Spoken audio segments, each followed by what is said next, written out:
introduce our first speaker, Dr. Caskey Russell. From one angle, Dr. Russell looks like a typical English professor. He has a bachelor's and a master's degree in English from Western Washington University, and he has a PhD in English from Oregon State University, all in modern American literature. He's not only taught in the English department at UW since he was hired in 2004, but he's served both as assistant chair and as director of graduate studies for that department. From another angle, Dr. Russell has been a key figure in UW's work to serve one of Wyoming's key minority populations, its Native American citizens. UW is dedicated to the educational success of all of its students, but sometimes it can be difficult for a big institution like UW. UW, by the way, is the largest institution in Wyoming.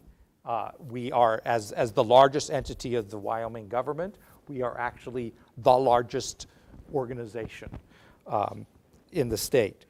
So, you know, compared to Chicago, New York, maybe we're not huge, but for Wyoming, we're the biggest thing around. And there's sort of an 800-pound gorilla character about that. And sometimes it can be difficult for this institution, which is designed to serve the state as a whole, to help its native students overcome the particular hurdles they find during their studies here. A member of the Tlingit tribe of Alaska, Caskey has played a variety of roles in helping Wyoming's native students negotiate UW and in helping UW not only to welcome them, but to encourage their success. Dr. Russell regularly teaches courses on American Indian prose, poetry, and humor, as well as depictions of natives in modern film and the impact of environmental issues on native populations. He has twice chaired UW's program in American Indian Studies, most recently ending a 3-year term in 2017. Caskey, Dr. Russell, is an avid hunter and fisherman. I recall a trip to the Arapaho Reservation the two of us took several years ago to represent UW. I got introduced to several elders and was networking and doing my best to represent UW's interests. And we sat down to lunch, and I noticed that Caskey wasn't at the table. And I glanced around and finally saw him talking animatedly with a grizzled man over in the corner. Later, he told me they were comparing notes on elk hunting. Caskey's writing often looks at hunting and fishing themes with articles and talks on topics such as wild madness, the macaw whale hunt and its aftermath, the fisherman's frontier, people and salmon in southeast Alaska, and then there's my favorite, who ruined the fishing around here, treaty rights and environmental concerns. I should also mention that Caskey is the guitarist and lead singer for the Wyoming band Moral Panic. And he'll have a gig tonight. So after he's done here, he drives to Casper to play. And with that, let me turn the mic over to Caskey Russell to speak about this cockeyed, wonderful country. Thank you, Paul. Appreciate it. Thank you guys for coming on a Saturday morning. I'm usually either in bed or coaching my son's soccer team. They don't play today, so it works out perfectly. Paul had everything correct except I went to the University of Oregon. If you know anything about Oregon State rivalry, that's a big deal. So I'm a Duck. I didn't go to Oregon State. However, my father did. My father went to Oregon State and played football there, so we often bet on that. What they call the Civil War game in Oregon. It's the biggest game they got, biggest rivalry in Oregon. One of the longest lasting rivalries in the country, too, I think. I am going to talk about Hemingway's hunting and fishing in Wyoming. I've always been a Hemingway fan, and I wrote up just a couple paragraphs to start us off, and then I have some slides. I even have a couple recipes for you if you guys want to get a picture of those. You can make game burgers or pan-fried trout, and we'll talk. I don't consider this a lecture. This is maybe a conversation among peers and friends. Yeah, so anytime during this discussion, just interrupt me with questions if you have. I don't mind at all. So I'll start just by giving a couple brief paragraphs. In discussing Hemingway with you today, I once again find myself caught between two minds, perhaps poles, regarding my feelings towards both the writer and the man himself. On one end of my mental spectrum, I recall the joy of reading Hemingway's short stories in novels when I was in my 20s. I didn't think you could write about that stuff. I loved fishing, hunting, hiking, and I remember coming across Big Two-Hearted River, or some Nick Adams stories and being blown away. And I remember the first time I read The Sun Also Rises.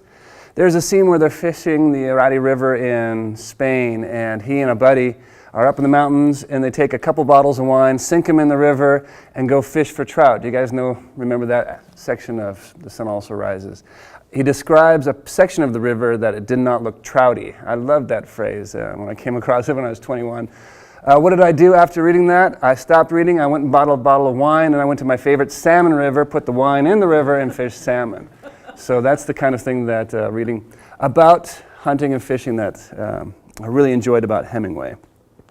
And the other pole I'd say is sometimes annoyance with Hemingway, because I think some of his novels have lapses in them. You know, they said of Homer, the great Homer, that he sometimes sleeps, means there's some lapses in Homer. Byron, when making fun of Wordsworth, said Wordsworth sometimes wakes. Isn't that a great line? There's some scenes in Hemingway novels that I kind of cringed. The sleeping bag scene and For Whom the Bell Tolls, most of the across the river and into the trees, the old man kind of trying to woo the woman. For me, Hemingway, the treasure of Hemingway is in the short stories and also his letters. I know they came out with a complete collection of his letters, or coming out with them more. I'm not sure if they're all published. Carlos Baker had a selection of edited letters. So it's, for me, Hemingway's best work is in the short stories. You guys are probably familiar with Wine of Wyoming, which takes place around this very area. So his letters show him as a full human, full of compassion, venom, bigotry, acceptance, understanding, vulnerable, generous, petty, magnanimous, and most importantly, funny, especially in his letters to his good friends. He comes off quite differently, I think, in his letters than he does in his fiction. So most of my lecture today, I've researched his letters, and that's where the information comes from. A quick note, in researching this, I couldn't help but think of times of Hemingway as Yosemite Sam. He didn't mind killing anything, right? Lions, kudu, water buffaloes, every type of bird, including eagles, horses, bears, sharks, almost anything that moved in Wyoming. As a hunter myself, I'm a hunter just for meat, not trophy. I couldn't help but feel that he was a little trigger happy at times, but maybe I'm judging the past from the present, and I don't want to do that. Anyway, so let's go over the PowerPoint. I got this phrase, "This is a cockeyed, wonderful country." It's from a letter to Waldorf Pierce, trying to get his friends to come out here and see Wyoming. That phrase, cockeyed, wonderful, will appear in a few letters of his. Some pictures of Hemingway in Wyoming. Can you guys see that okay? Yeah. With trout. He caught so many trout during his first trip here at Folly Ranch and at Spiro Wigwam down in Bighorns here, not too far from here. I have never been there, but one of these days I'll get there. I was asking John last night, yeah, how long does it take to get there? About an hour, huh? Close to an hour, yeah. Close to an hour. Drive too slow. Oh, so, I like that. So 30 minutes for me. Okay, very good. Yeah, I don't mind. I don't mind. That's romantic, is what that is. Oh, romantic. Yeah. Even more romantic if you want. Oh. Yeah, I went from rated R to PG right there. He caught 600 trout his first trip here in 1928. 600! Is there an equivalent of Yosemite Sam for fishing? And there's some elk there. That's from a later trip in the 30s. Yeah. I have numbers of what he caught. There is a book on, there's a Hemingway cookbook. There's a book on Hemingway's guns. So you can research all that stuff if you're so inclined. His main gun was a Griffin & Howe Springfield 30-06. And if you guys are hunters, you know you can use a variety of different grains in that gun for any occasion that you would need. So that was the one, but he came up here. He bought a Winchester shotgun when he was up here. And in the late 30s when he's coming up here, he has a whole case of guns that he's bringing with him. When he goes up to Idaho, he has even more. His last real long stay here is in the late 30s. And usually from then on, he'll go up to Sun Valley, Idaho. Yeah, go ahead, question. What was the date of his first trip again? Got it right here, 1928. I'll give you the exact date too when he arrives. My wife is a cartographer. She made this map for me, just to kind of orient ourselves. We are way up in Sheridan. There's the Spiro Wigwam Ranch, the Folly Ranch. I couldn't find a location on it. I apologize, but I'm told it's not too far away from Spiro Wigwam. You guys probably know. You guys It's really close. Is it just a couple miles away? As the crow flies. Yeah, okay. Yeah. And then, so we'll talk about these two areas mainly, the Sheridan area, and over here, the L-bar T. She forgot to put the L in there. And Pilot Index Peaks. Someone told him that the Clark's Fork of the Yellowstone River is the best fishing in the world, and so he was interested by that. As we'll discuss in here, I'll just mention, he was in Kansas City with his wife, second wife, Pauline. They were giving birth to their son, his second son, first by Pauline, and he was hanging out there, and a sportsman in Kansas City told him of some great fishing up in Idaho. So he thought maybe he'd go to Idaho, and then reconsidered and decided to come out to Wyoming. So that's how he was pointed out in this direction. Do you know who told him that? All I could find in my research is a sportsman from Kansas City, who he was hanging. Yeah, so his wife gave birth, he stayed there. The baby was colicky, and he could not get away, as he said, wait to get away from the heat and the noise and get his head right in a tranquil spot. So he did leave his wife there right after she had the baby. That'll be a theme that we'll see in a second. Folly Ranch, Bighorns, 1928. Hemingway first stopped in Wyoming, 1928 on July 28th. A sportsman friend of his had encouraged him to go to the Salmon River, Idaho, for some of what I missed a typo there. He described as the best fishing in the world. Hemingway decided to put Idaho on hold and try fishing Wyoming because, according to a letter to his friend Waldo Pierce, he needed to get away from the Midwest heat. Of course, there's no air conditioning at this time, and it can be brutal there.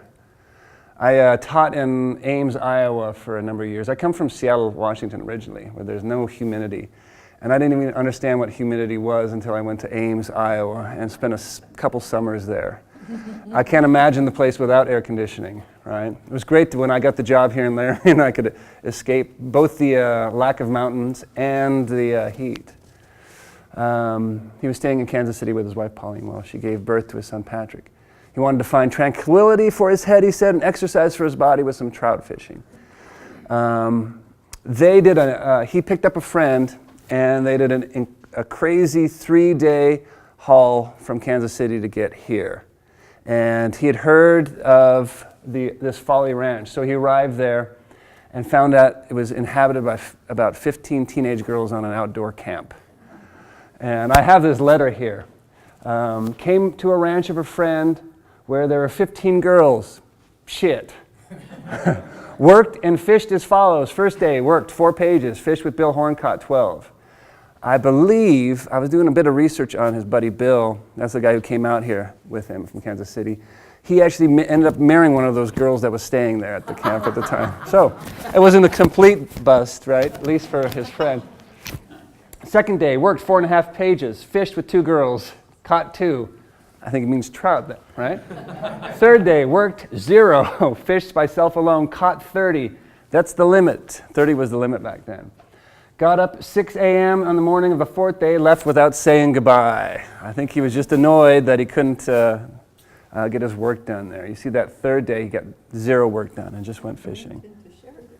Yeah, he rolls into Sheridan. He rolls into Sheridan here to the Sheridan Inn. and he's gonna relocate here. He's gonna find an Italian family who speak French, right? He says in Wine of Wyoming they're from Switzerland. And they're living on Val Vista Street, and they make homemade beer and wine. And he's gonna, this is during the Prohibition. Prohibition ends, what, 1933, right? And so he's gonna drink bootlegged liquor with this family and speak French with him over here on Val Vista Street.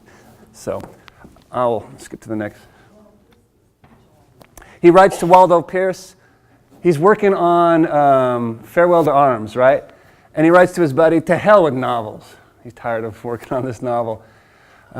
He writes that here in Sheridan. On August 3rd, he left Folly Ranch, went to Sheridan, where he checked into the Sheridan Inn, worked on Farewell to Arms. Pauline came out and joined him in Sheridan, and they hung out in evenings with the Monsini family. Charles and Alice, they're from the exact location. They spoke French, but he described them in a letter as Italian, and then in Wine of Wyoming he says they are from Switzerland. So you guys might know. I couldn't find if they speak French, they might. What? Yeah, in Switzerland, you'll see that they often have 2 or 3 letters. Yeah, but he mentions they're also Italian. They're from Italian. So it could be Yeah. So yeah, that's right. Yeah. Lake Como, I think, is in both Switzerland. Both right on that border there, yeah. Here's a letter to a friend written by Hemingway here in Sheridan. I'm on page 574. I hope to get it done soon. It certainly has gone on and on, but yesterday I read over the manuscript. It just arrived from Piggott. That's where Pauline's family's from. He had the manuscript sent out to him, and he says, I was afraid to carry it around. You may recall my losing some manuscripts once, right? So he didn't carry the manuscript with him. He had it sent out to him from his wife's family. And it arrived here, and he could read through it and kind of keep working on it and make copy editing or corrections. The manuscript he was referring to was Hadley, his first wife, lost a bunch of his short stories in Paris. She was supposed to bring them on the train. She brought both the original and the carbon, from his typewriter, and it got stolen, and it was in a little briefcase, and it got stolen. And he describes that in Immovable Feast, if you want to check. He was so irate and angry, but he says he couldn't really be upset with his wife because she was devastated too. So that's what he's referring to there. I lost my manuscript once. Anyway, read it, and it seemed swell. There's a classic Hemingway word. It seemed swell. Cockeyed, wonderful. So much that I afterwards drank nearly a gallon of wine and half gallon of beer, and now have gastric remorse today. Yeah, so, but we'll, and I can't work, right? But we'll in a little while anyway. So that's here in Sheridan. Yeah, question? Yeah, this might be something everybody else knows, but who was Waldo Pierce? He was an artist friend of Hemingway's. He's an artist. In Kansas City? Or? I believe they met, guys help me out, did they meet in France? In Paris. In Paris. Was he one of the expatriate set then? Yeah. Excuse me. Yeah. Was A Farewell to Arms, was that his second album? That's just, so there's, if you want to count, if you don't, Rises was the first. yeah, first, and if you don't count a parody, a lampooning of Sherwood Anderson, The Breaking from a Contract, it was his second really serious novel, yeah. Torrents of Spring. Torrents of Spring, yeah, exactly, is a novel that Hemingway, who was friends with Sherwood Anderson. If you've read Winesburg, Ohio, you can see that Hemingway owes a bit to Anderson.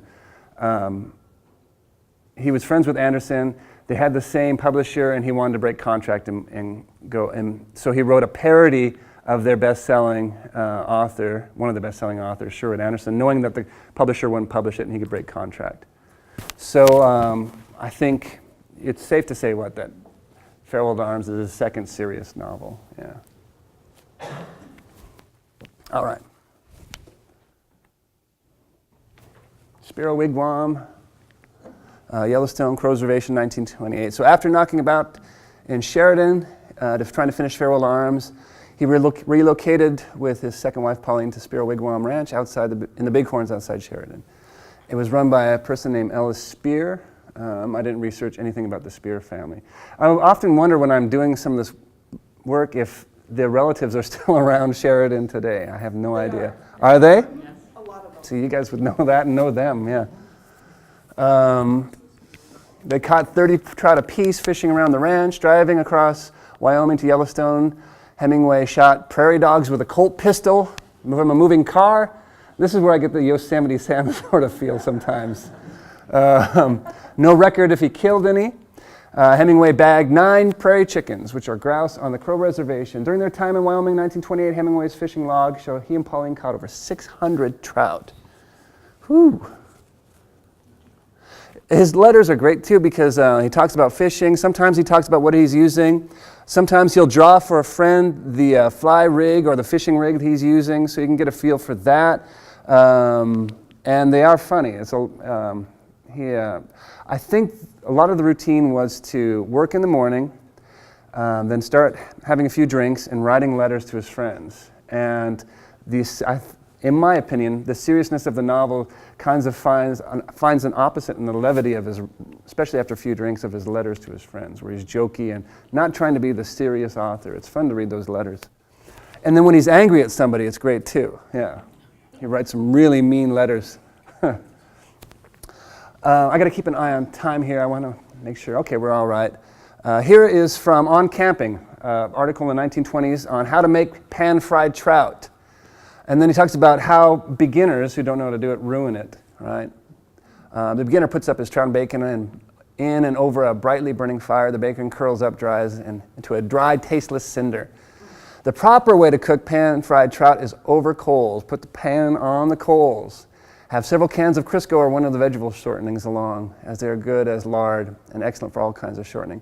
Put the bacon in. When it's about half cooked, lay the trout in hot grease, dipping them in cornmeal first. Then put the bacon on top, and it'll baste them as it cooks. So cook the trout first, and then lay the bacon on top after you flip the trout. The trout are crisp outside and firm, and pink inside, and the bacon is well done, but not too done. If there's anything better than that combination, the writer has yet to taste it in a lifetime, devoted largely and studiously to eating. Isn't that great? You could put "and drinking" on the end of that if you want. You're welcome to take a picture of that, but you can find this recipe on his article titled On Camping Out. His return trips to Wyoming, 30, 32, 36, 39. The locations, the Elbar T Ranch, run by the Norquists. This would be Hemingway's main point of return during the rest of his time in Wyoming. From the ranch, he could ride out to hunt the mountains around the ranch, Timber Creek area, and the slopes of Index and Pilot Peaks. He records riding sometimes 35 miles in a day. Now, I'm not a horse rider, horseman. I've only been on a horse once. I grew up in Washington, so I grew up with canoes and boats and not horses. I don't know if that's a hard ride, but I would imagine around that area that's an extremely hard ride. 35 miles, 20 miles. He'll record 20 miles one day, 25 miles, 35 miles, riding around that area of the Timber Creek. At times, yeah. And he could fish a branch of the Yellowstone River which ran right through the creek. Clark's Fork of the Yellowstone, according to Hemingway, best fishing in the world. So what did he do in 1930? He shot 2 cattle-eating black bear. One he records is 35 yards out, and the other one at 90 yards out. And I think, he doesn't record what he's using, but I think he's using his 30-06 Springfield. But I couldn't find for sure. He got a bunch of grouse, ducks, geese, and then 28 rainbow on a fly rod. I could not find any evidence of him using a bait and reel. Casting, reel caster. It seemed to be all fly fishing. But I could be wrong there too. Maybe you guys would know. All right, what else? 1932, he records that he shot a flying eagle. And I got that from a letter to his buddy Henry Strader. He killed a hell of a big bear, black bear over 500 pounds. Right. He killed a 6-point elk after his friend Charles Thompson initially shot it. They chased after it, and he shot it down. And then probably his most famous feat, which impressed the ranch hands and guides that he was with, he got off his horse, ran full speed. He wrote that he ran about 100 yards, length of a football field, and shot a running bull at 100 yards, 7-point elk, and downed it with one shot. And then he writes in this letter back to his friend, he said, I was lucky. So all the ranch hands think, wow, that's pretty impressive shooting. And he admits, I just got lucky on that shot. And then around Pilot Peak, I believe, or Index Peak, one of the two, he writes that he tried to hunt rams, but without luck. I stalked 8 rams, spooked them all, and then he writes that I fell 9 times too. So this is 1932. 1936, he caught 10 rainbows in the Clark's Fork and in Granite Lake, 2 antelopes, a 600-yard shot, and a 360-yard shot. Both the antelopes, he said, were running. The 600-yard shot is ridiculous. You hunters out there, you know that's a ridiculous shot, right? Especially for an antelope. A running antelope, no doubt. That's from a letter. Yeah, do we trust that? I think so. Yeah. I think it gets I think so. Whoops, sorry, I'm touching the microphone, my bad. I keep forgetting I have this microphone on. And then 2 grizzly bears. He finally got a grizzly. He wanted to get a grizzly bear. He writes about it too. He's out with a friend and a friend's girlfriend or wife, and he has the friend's girlfriend or wife go up a tree, and he shoots at these 2 grizzlies that he comes upon. And here's what happens afterward. This is from Carlos Baker's biography. Carlos Baker used Hemingway's letters too. After he got the grizzly, he insisted on a lunch of bear steaks. Tom and young Patrick, his friend and his son, never afterwards forgot that meal. The meat was rank and stringy, cooked middling rare, eaten in the form of sandwiches made from sourdough pancakes spread with orange marmalade. So you have pancakes, marmalade, and grizzly meat. Undercooked grizzly meat. But Ernest consumed the portion with evident gusto, chewing long and appreciatively, his black beard glossy with bear fat. The two grizzlies were probably a mother and a sow. The sow, yeah. Because they wouldn't be together. Otherwise, yeah, exactly right. Yeah. I like that description of his beard covered in grizzly fat. I didn't find out exactly how many elk he took. He'll describe licenses, the cost of license for out of state is $50, he said. And then he wrote to another friend, you can get a combination license. So one thing I didn't do is research the history of Wyoming license costs and that sort of thing, regulations. It might be an interesting project.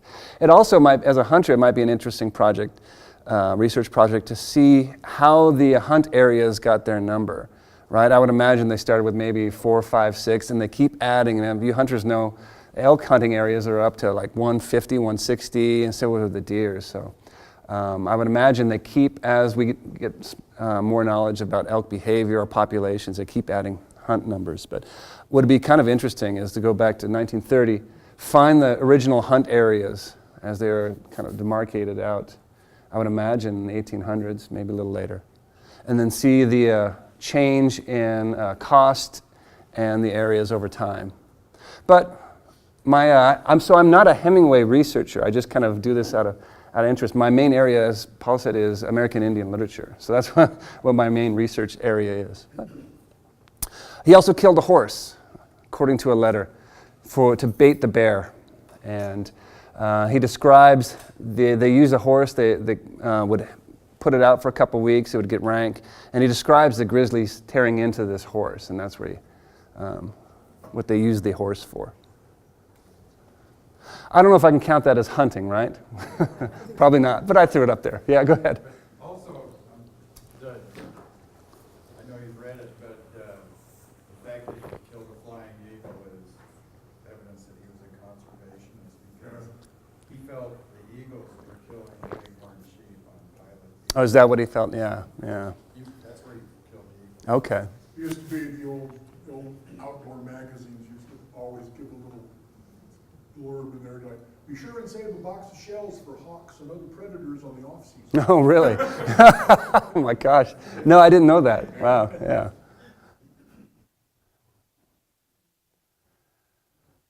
Okay, here's a letter. You guys know who Max Perkins is if you're a Hemingway fan. Here's a letter to Max. He was his editor at Scribner's. Have worked very hard on this novel ever since out here in Wyoming. Knocked off 2 days to hunt pronghorn antelope and got 2 very fine heads. Last 6 days hunted grizzlies and we got 3 and 2 good elk. Tom Shelvin got 1 and I got 2 out of 3 that I ran into in the last timber up near the tier line while hunting elk. It was very exciting. They were beautiful meat in the timber that way. Tommy got his 2 days later on bait. I could have killed the 3, but I think they were so damn handsome I was sorry I killed more than the 1, but at the time did not have much time to decide. There is one very huge one that has been killing cattle, and that is so big the government hunter, when he ran onto him, was afraid to shoot him. I'm going after that in about 10 days, so he's going to hunt an even bigger one. And now back to work. Have never shot better. Hope I can write as well. 1939 would mark the end of Hemingway's use of Wyoming as a main point of return for summer, fall fishing and hunting.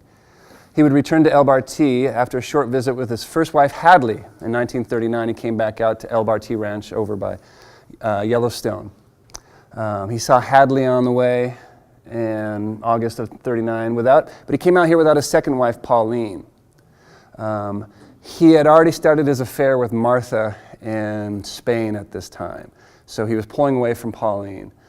Pauline came to the ranch in September. She phoned him from New York, said, "I'm coming out to the ranch." She flew out, and she was, by Carlos Baker's account, pretty sick and had a bad cold, and Hemingway had to nurse her, stayed long enough to help her out. But by October, he would be up in Sun Valley with Martha. I've read that Pauline confronted Ernest about his relationship with Martha. And by October 1939, he's in Sun Valley, Idaho with Martha. Of course, Ernest would come through Wyoming again many times, but his focus in the 40s was always Idaho. And I have a picture from Lloyd Arnold, who was a guide of his up in Idaho, of them stalking game. Lloyd, his buddy Lloyd and wife Tilly became friends of his up in Idaho, and both have written books about their time and experience with Ernest. All right, I got one more. You guys, Hemingway buffs, you guys all seem to be Hemingway buffs, so you've probably seen this in his letters where he ranks his favorite game according to taste. He didn't include bear, but you can see by that previous discussion, he probably liked bear. Elk, mountain sheep, deer, antelope, in that order. I've never tried mountain sheep, so I have no idea. I would agree with this in my own personal life, though. Elk, deer, then antelope. Game birds, grouse, sage hen, quail, teal, and then ducks with mashed potatoes and gravy. Which is what I had last night at Shackleton. Yeah, it was great. I'd never eaten there. The duck was fantastic. And then, again, if you guys are Hemingway buffs, as Wild West burgers. All right, there's, I know it's hard to read. I'll give you a larger printout, but there it is. Hemingway discussing how to prepare these hamburgers. This has been published in a few places, so it's not too hard to find on the internet if you're so inclined, or you can just take a photo of this, right? So ingredients, pound of ground lean beef. You can use game, elk, whatever you like. And then all that, cloves, right? Indian relish, Spice Island sage, of course wine. And here's what Hemingway says to do: break up the meat with a fork and scatter the garlic, etc. He gives, and let the bowl of meat sit out of the icebox for 10 and 15 minutes while you set the table and make the salad. So you can actually get your salad and table set as you wait and let the meat set out. And then look how precise he is. The patty should be an inch thick, soft in texture but not runny. Have the oil in your frying pan hot but not smoking when you drop the patties, and turn down the heat. So there's his favorite, according to him and his fourth wife, his favorite. Yeah, he had one more wife after Martha, as you guys know. I think that's If you want this, I can easily email it to you, or you can find it online. Here's some of the sources. I read a lot of Hemingway and a lot of Hemingway criticism, but there's some sources that popped to mind and some of the letters sources I use. I think you said that Hemingway focused on Idaho in the 40s. Did he still live in Sheridan? No, he eventually he bought a home up in Ketchum, Idaho, but he went to Sun Valley, Idaho. As you guys would know, he's a celebrity, and his. So I don't believe he ever had a place in Sheridan. He never. Stayed at the Sheridan Inn? Yeah, and at the ranch. Yep. And the ranch. Oh, so he Yeah. was So he had a home. He had a home in Key West. He had a home in Cuba, which he had to leave, and then he came and had a home up in Ketchum, Idaho. Yeah, and that's where he's laid to rest too. But he stayed in Sun Valley at a lodge there. They were trying to promote the lodge, and he was a famous person. And Gary Cooper, he met Gary Cooper there, and other people came to visit him there. So he attracted a lot of attention for Sun Valley just by his presence there. Yeah. It was Averell Harriman whose father started the railroad. Yeah. And they promoted Sun Valley as a rail stop. Exactly. Yeah. Created the whole resort. Yeah. And they bring in famous people to get publicity. Exactly. What he said. Exactly. So Hemingway was one of those. Cooper was too. Yeah. You tried the recipes? I'm going to try this one. So I'm going elk hunting, and my license opens up on the 1st, and then I have another one on the 15th. So as soon as I get some elk, I'm trying elk burgers with this recipe. What I want to do is try the, so I grew up fishing salmon, and I love saltwater fish, and then I get the trout here, and sometimes the trout is not so palatable, and I don't quite enjoy it as much as the sea fish. But I came across that article, Camping Out, where he describes how to actually properly cook trout with bacon. Anything's better with bacon, right? Yeah, so next time I go fishing, probably about the same time I go hunting, I'm going to use that suggestion and do trout with bacon on it, for sure. Yeah. Do you know what India relish is? Oh, that's my question, Joy. Yeah. Susan and I want to know. What's India? I don't. So what you would want to do is look at the Hemingway. Oh, sorry, you're taking pictures. What you want to do is look at Hemingway Cookbook by Craig Boris, and it'll describe India relish. And then I also read that this Spice Islands cayenne pepper is no longer made, but there's a substitution for it. Okay. I think when I make my burgers, I'm just going to put that spice in because you can no longer get. I guess it was discontinued. Yeah. After he moved to Idaho, did he continue hunting big game? Yeah. He continued. He liked Idaho, though. He wrote that he liked Idaho a lot because of all the birds, and he loved the bird hunting there. But there's pictures, and if you read the book, Lloyd Arnold's book, what is it? High on the Wild with Hemingway. Whoops. That's all about Hemingway in Idaho, High on the Wild. And Lloyd has a bunch of pictures of Hemingway with deer, elk. Yeah, so he continued to hunt big game up in Idaho. This just does not sound like the kind of person who would commit suicide. Someone who loves the outdoors. Yeah. This is the perfect place. Yeah, I was talking with Dr. Holland, who's going to be the last lecture today about that very issue. Why? Alcohol, accidents. Yeah. There's some discussion, even here when he's in Wyoming, he discusses suicide. His father kills himself in 29? Is it 29, Jeannie? 27, somewhere around there. And he discusses, according to a friend of his, they discuss that he would kill himself if the situation was, necessary or if some situation arose. And then to Tilly Arnold, up in Idaho, he also brought up the discussion of suicide. This had been in his 30s and 40s. And he said that, he would consider suicide, so. He was really pretty suicidal from his 50s. Yeah. I mean, because at 50 he thought he was an old man. Yeah. A decrepit old man. Yeah. If you've seen the... But also, no one would have thought Anthony Bourdain would have killed him. Yeah. The perfect gig. If you see the pictures of Hemingway in his 30s and 40s, and then look at him in his late 50s and 60s, he has aged, at least in my estimation, incredibly over that short period of time. Yeah, alcohol. We keep going back to the alcohol. Yeah. And he had so many accidents too. He, he bashed his head up a bunch. Skylight fell on it. He fell off a horse here and bashed his face up. Had to get stitches in his chin from a retired veterinarian, I think in Cody.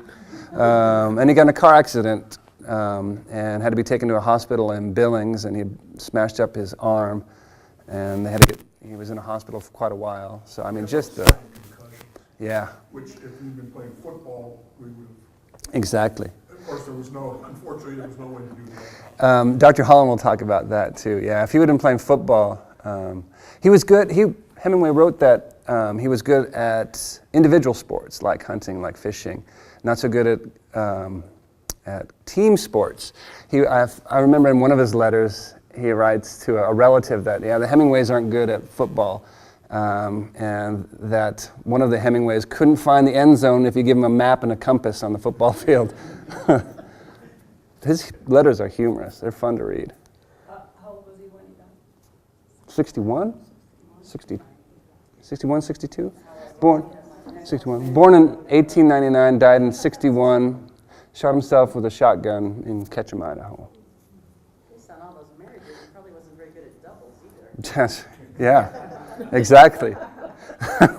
That's excellent. If you want to read Hemingway in Idaho by Tilly Arnold, she blames, I'm touching that microphone again, Allie, I'm sorry.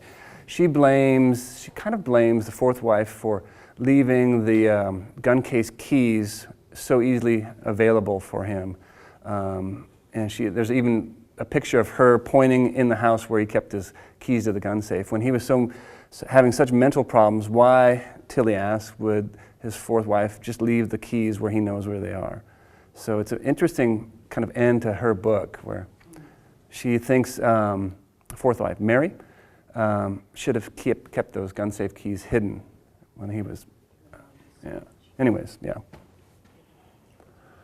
Go ahead, yeah. Well, there was an interesting quote of his where he said that he liked to hunt and kill animals because it kept him from committing suicide. And Wow. I would really urge anybody who could explain the logic of that statement. Yeah. I haven't seen that one. Was it in a letter or something? Yeah. I'm not sure. Yeah. Do you know where he was quoted with that? No, but I have a hard time too putting that logic together. Yeah. Yeah. Yeah, go ahead. I'm sorry to hog all your time, but I have to go to another event, ironically enough, Out of the Darkness, Suicide Prevention Month. I'm not real familiar with Hemingway. Did he just have the one child? He had four, I believe, 4 sons. Yeah. So Hadley had, is it Jack, Bumby, John, 3 sons, and then Pauline had Patrick. Martha didn't have. He didn't have a son with Martha, and then one with Mary. And Mary, he didn't have a child with Mary. he did not. She had ectopic pregnancy. That's right. Lost a child. 2 with Paul. 2 with Pauline. Sorry, three sons. Yeah, I say. Yeah, how old was his father when he committed suicide, and was it his biological father? It was his biological father and Jeannie. His father was 57.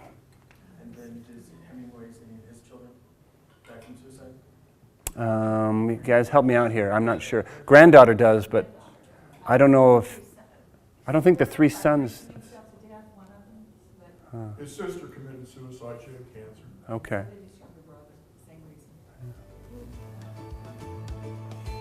Any other questions? Anything? And his grandmother. Yeah, she could. All right. Well, thank you very much. I appreciate your questions.